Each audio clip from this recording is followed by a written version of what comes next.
prog.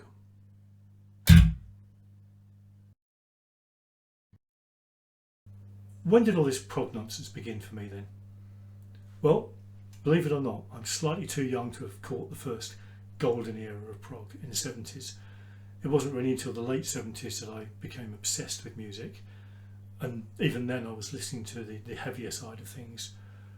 Rush were already starting to appear, and Pink Floyd, so I was already drawn towards the more melodic side of things, so I guess the seeds of prog were already being sown.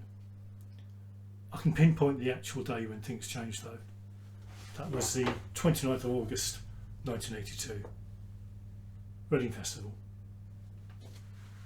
Great weekend, wall-to-wall rock, Michael Schenker, Iron Maiden, Blackfoot, Budgie, Manowar, Twisted Sister. Some great stuff, some not so great stuff, you get the idea. By the Sunday afternoon, blazing hot, I'd kind of had enough of widdly guitar solos. Around 2:15, Marillion came on stage. I'd heard the name, I'd seen pictures, I'd not heard any material at all. They didn't get much of a fanfare. They got a small mention in the programme, no photograph, just a corner piece there. I guess I was expecting another balls to the wall rock band. Fish wandered to the front of the stage, announced they'd just signed a major deal with EMI, and they launched into Garden Party. And I think it's fair to say my life changed over the next 45 minutes or so.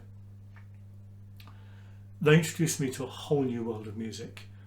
I became obsessed with the scene at the time, bands like 12th Night, Pendragon, IQ, and they led me to look into the history, and I discovered things like Genesis and Yes.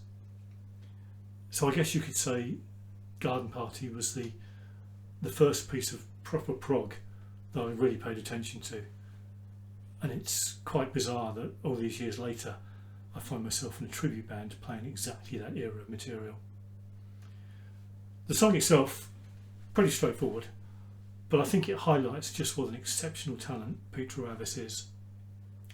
It's often the simple things he does that make a huge difference. The original demo of Garden Party, the bass line is just a very simple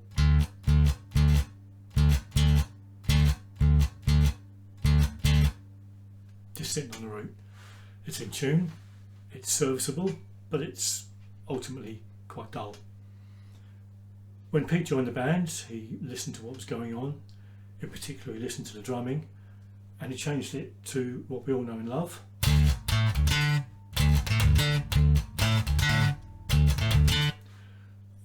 And that immediately gave the song energy and movement. I love the fact that he's never afraid to mix things up as well. The bowing section in the quiet sections of the verses, he never plays the same. Every time I've seen him live, he's played it differently. And in fact, the version that I use isn't from the studio version. I've stolen it from one of Pete's live performances. I've also changed the instrumental section a bit, again in line with what he does live. So in the studio we're just straightforward.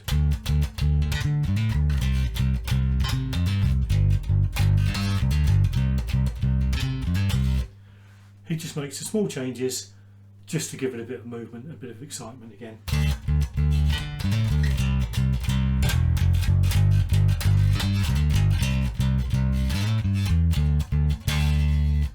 Just small things like that make a huge difference. So probably like all of us, I've been listening to script for 40 odd years now, and I thought I knew it inside out. Then when you sit down and learn it, you suddenly notice things you've never heard before. For example, some of the timing is very much of its time. No click tracks, no digital recording. The punting section, I'm punting section of Garden Party, for example, right before the I'm miming section, the timing's slightly out. You've just got to put just a short breath in there just to make it squeeze into place. The whole album is full of those pieces, but it's still a perfect album as far as we're all concerned. So I'm using my workhorse for this track, 2005 Geddy Lee Signature Jazz Bass. It's one of the original crafted in Japan models. It's pretty much my number one go-to bass these days, has been for some time. For the bass geeks out there, I replaced the pickups. This set of Tom Brantley's, best decision I ever made. Fabulous things. So here we go then. The song that started it all for me, Garden Party.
Swooping swallows chased by violins.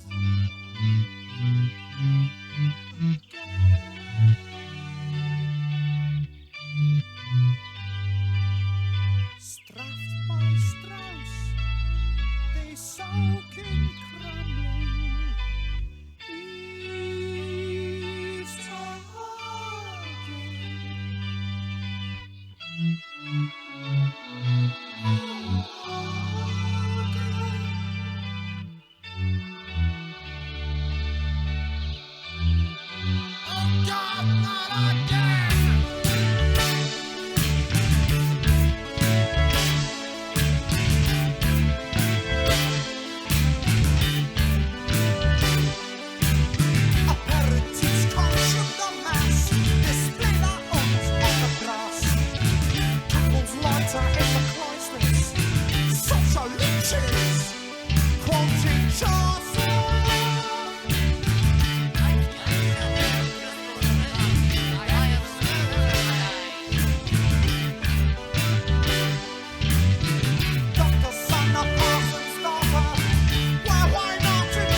East